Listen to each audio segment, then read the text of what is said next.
Dostal som chuť na nejakú mňamku a tak si idem pripraviť chia puding. Budem na ňo potrebovať iba 4 veci.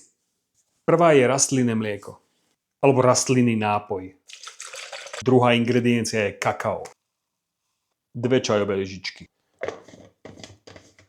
Teraz poriadne rozmiešam. Keď mám hotovo, prisladím. Ja použijem sirup z agave. Asi polievkovú lyžicu. A opäť chvíľu premiešam. Ochutnám. Môže byť. Prisypem chia. Premiešam. Rozdelím do pohárov.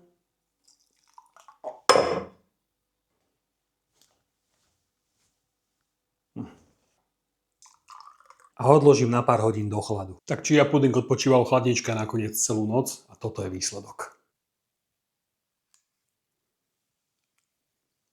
Výborné. A také jednoduché.